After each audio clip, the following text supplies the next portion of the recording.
My space. ఈ కథను రచించిన వారు శ్రీ అనిల్ అట్లూరి గారు. పరాత్పర్రావు తండ్రి అయ్యాడు, కొడుకు పుట్టాడు. తల్లిదండ్రులు వద్దన్నా గాని పరాత్పర్రావు భార్య సుగుణవతి 3వ నెలలోనే అత్తారింటికి బయలుదేరింది. రాబోయే కొడుక్కి బేబీ పౌడర్ కొనడానికి బయలుదేరాడు పరాత్పర్రావు. సైకిల్ని చాలా వేగంగా తొక్కుతున్నాడు. ఎల్లుండి వచ్చేస్తుంది తన భార్య కొడుకుతో. 1 టౌన్లో స్మగుల్డ్ గూడ్స్ అమ్ముతారు. తన కొడుక్కి కావలసిన యార్డ్లీ బేబీ పౌడరు, బేబీ సోపు అక్కడే దొరుకుతాయి. విదేశాల్లో తయారైన వస్తువులు కాబట్టి తన కొడుకు మృదువైన చర్మానికి ఆ బేబీ పౌడరే అనువైనదని అతని పరిశోధనలో తేలింది. అసలు తన భార్య గర్భం దాల్చిందని గైనకాలజిస్ట్ చెప్పిన దగ్గర నుండి అతను గర్భిణి కోసం తీసుకోవలసిన జాగ్రత్తలు, శిశువు ఆరోగ్యానికి తగిన సూచనలు సేకరించడం మొదలుపెట్టాడు. విదేశీ పత్రికలైతే సరైన సమాచారం ఇస్తాయని వాటిని అద్దెకిచ్చే లైబ్రరీకి చందా కట్టాడు. బ్యాంక్ నుంచి వచ్చిన తర్వాత ప్రతిరోజు రాత్రి 10-11 గంటల వరకు అన్ని వివరంగా చదివి తనకి ముఖ్యమైనవి అనుకున్న వాటన్నిటినీ ఒక నోట్బుక్లోకి ఎక్కించేవాడు. పరాత్పర్రావు చిన్న వయస్సులో ఉన్నప్పుడే అతని తండ్రి హృద్రోగంతో మరణించాడు. తల్లి కష్టపడి అతని చెల్లెల్ని చదివించింది. అతను కూడా ఆమెని ఇబ్బంది పెట్టకుండా బీకాం వరకు చదువుకుని ఒక జాతీయ బ్యాంకులో ఉద్యోగం సంపాదించుకున్నాడు.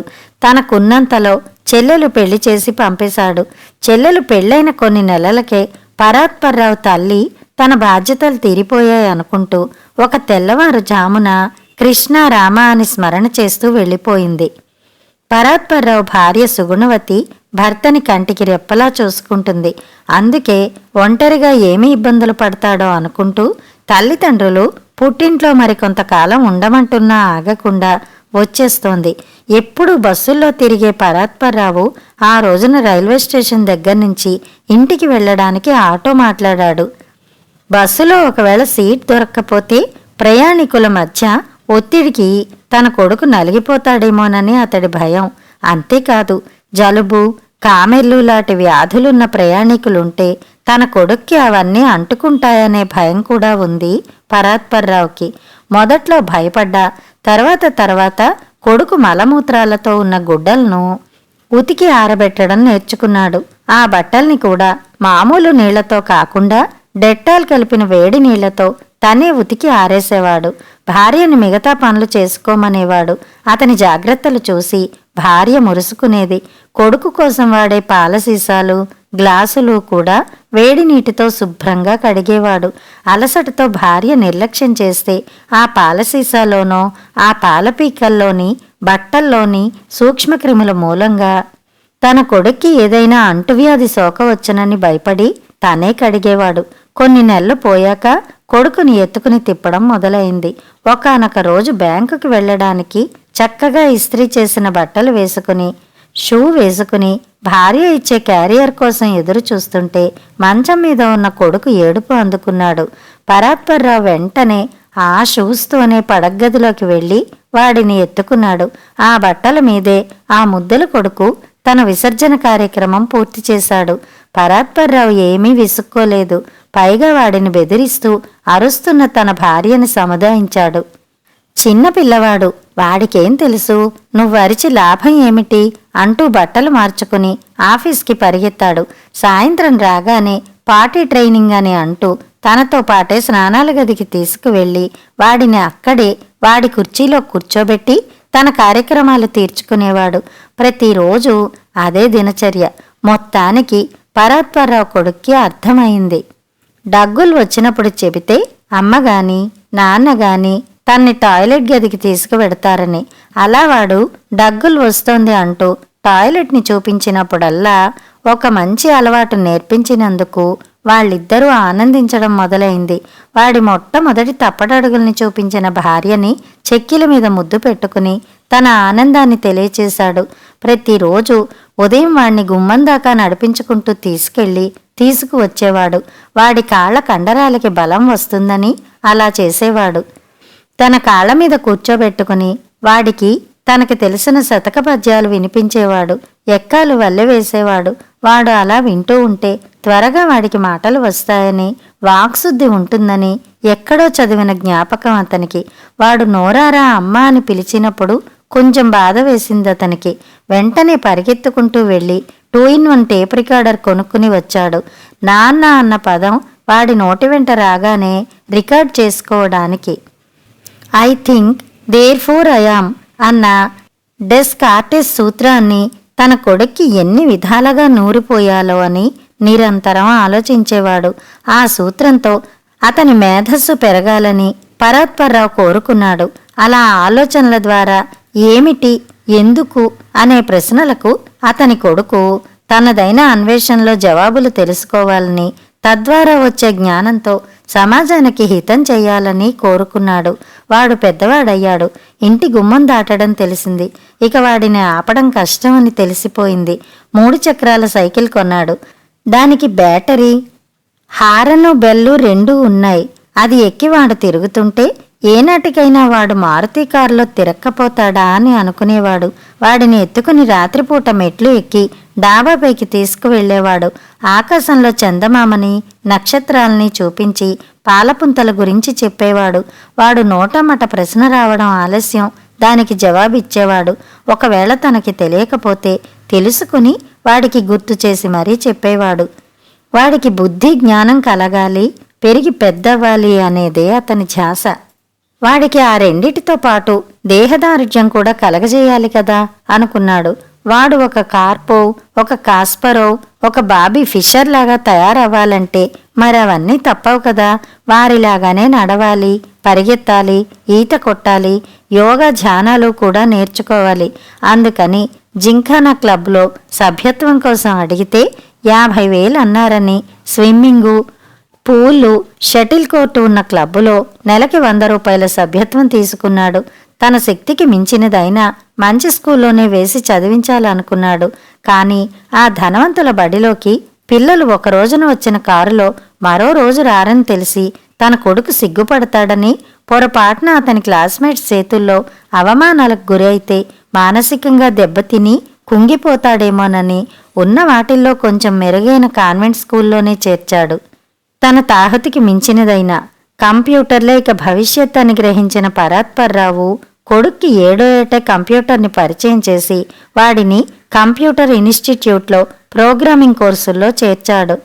Pascal, Fortran, BASIC, dBase, Netscape, Navigator అని వాడి నోటి నుండి చిలక పలుకులు రాలుతుంటే మురిసిపోయాడు. ఢిల్లీలో వ్యాపార సంబంధాలున్న తన బ్యాంక్ ఖాతాదారుడితో కొడుకు కోసం మెకానో సెట్ తెప్పించాడు. దానితో వాడి ఇంజనీరింగ్ బుర్ర పదునెక్కుతుందని తెలిసిన వారి బంధువులెవరో జర్మనీ నుండి వస్తున్నారంటే వారితో లిగో కిట్ తెప్పించుకున్నాడు. వాటితో తన కొడుకు ఇల్లు మోడల్ కడుతుంటే చూసి ఆనందించాలని వాడు మెకానోతో చేసిన మోడల్స్ని, లిగోతో కట్టిన ఇంటి డిజైన్లని 10 మందికి కనబడేటట్టు హాలులో టీవీ మీద నిలబెట్టేవాడు. అందులో అహంకారం లేదు. తన కొడుకు మేధని వచ్చిన వాళ్ళకి తెలియచెబుతున్నాడని అనుకునేవాడు. మామూలు కథల పుస్తకాలు కాకుండా రంగురంగుల బొమ్మలతో ఉండే పుస్తకాలు కొనేవాడు.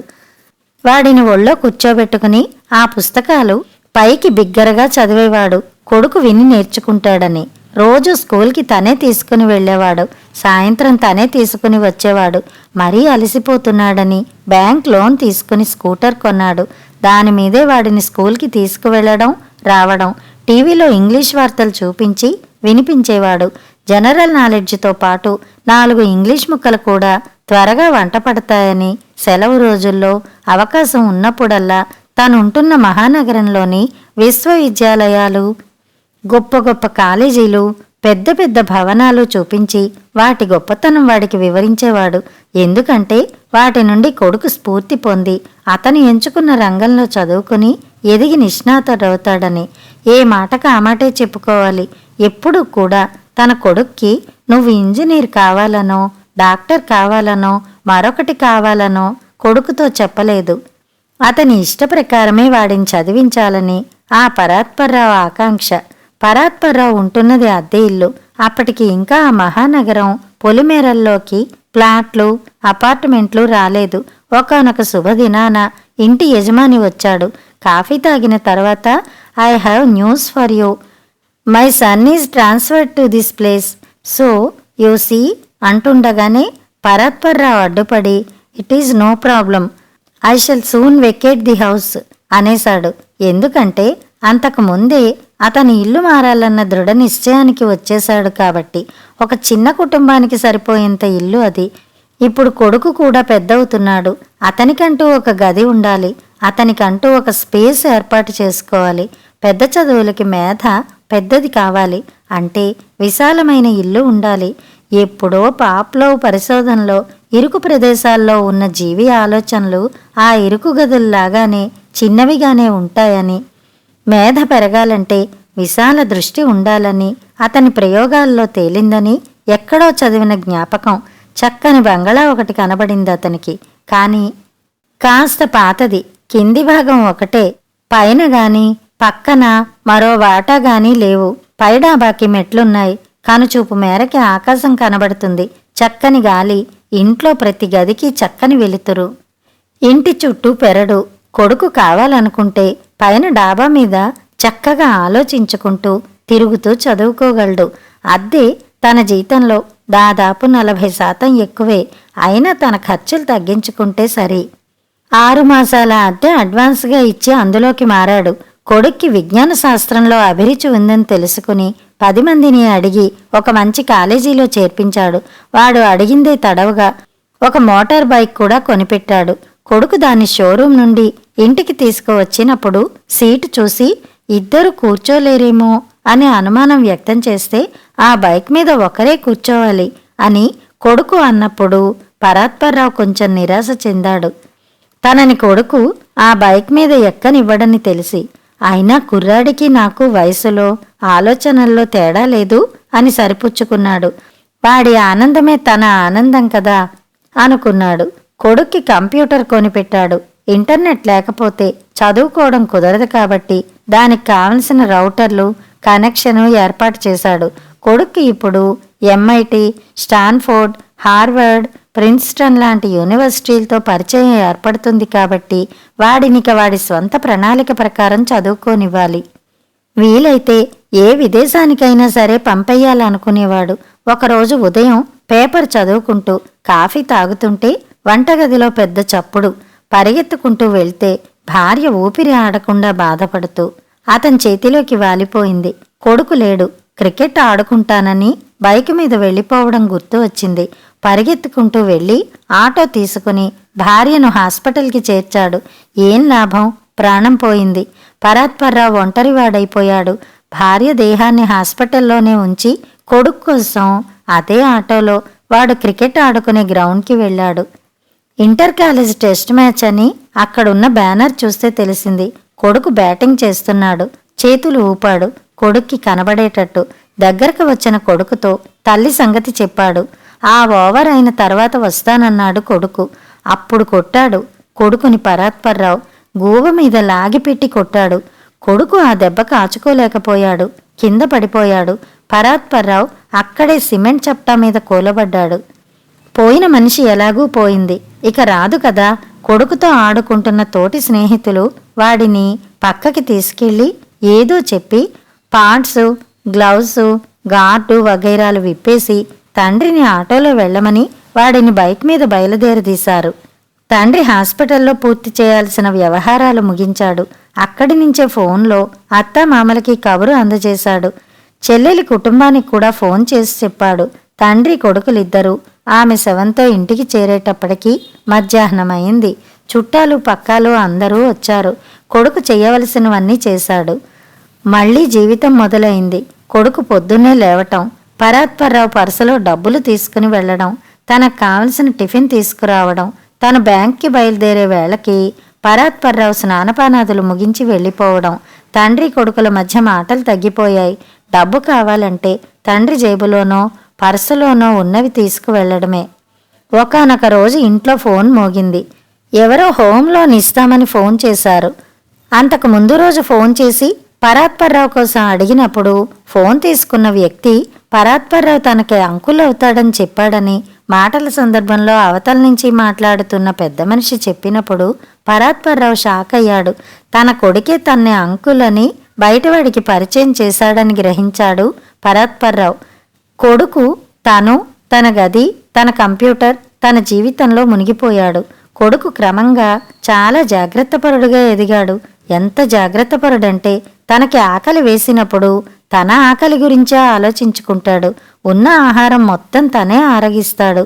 ఇతరుల క్షుద్బాధతో తనకు ఎటువంటి సంబంధమూ లేదని అతని ప్రగాఢ విశ్వాసం. అలాగని తను కొని తెచ్చుకున్న ఆహారం మాత్రమే అతను తనదని అనుకోడు. తన తండ్రి తెచ్చుకున్న ఆహార పదార్థాల మీద కూడా తనకి సంపూర్ణమైన హక్కు ఉందని బలంగా నమ్ముతాడు. అందుకని తండ్రి తన కోసం తెచ్చుకుని భద్రపరుచుకున్న భక్ష్యాలను కూడా ఆరగిస్తాడు. అతని ఆకలి తీరితే చాలు. తండ్రి ద్వారా అబ్బిన జ్ఞానం అది. అవును, అతని కొడుకు చాలా జాగ్రత్తపరుడు. He thinks and therefore he is. తను, తన అవసరాలు మాత్రమే కొడుక్కి ముఖ్యం. అతని ప్రపంచం అతనికి నేర్పిన పాఠం అది. ఒకే కప్పు కిందనున్న ఇద్దరు అపరిచితులు ఆ తండ్రి కొడుకులిద్దరూ. ఒకసారి పరాత్పర్రావుకి శంకరంపేటలో తెలిసిన పెద్ద మనిషి ఒక ఆయన ఎదురుపడ్డాడు. ఇక్కడున్నారేమిటి అని ప్రశ్నించాడు. తన కొడుక్కి ఉద్యోగంలో పదోన్నతి లభించిందని, బదిలీ మీద మరో మహానగరానికి వెళ్ళిపోయాడని, తను ఒంటరిగానే ఉన్నాడు కాబట్టి ఒక చిన్న పోర్షన్లోకి మారానని చెప్పాడు. కానీ తన కొడుక్కి బదిలీ అవ్వలేదని, అదే మహానగరంలో గేటెడ్ కమ్యూనిటీలో ఒక డూప్లెక్స్ కొనుక్కుని తన జీతంతో తన స్పేస్లో తన అభిరుచికి తగినట్టు ఉంటున్నాడని పరాత్పర్రావు తనకు ఎదురైన పెద్ద మనిషికి ధైర్యంగా నోరు విప్పి నిజం చెప్పలేకపోయాడు. కథ సమాప్తం.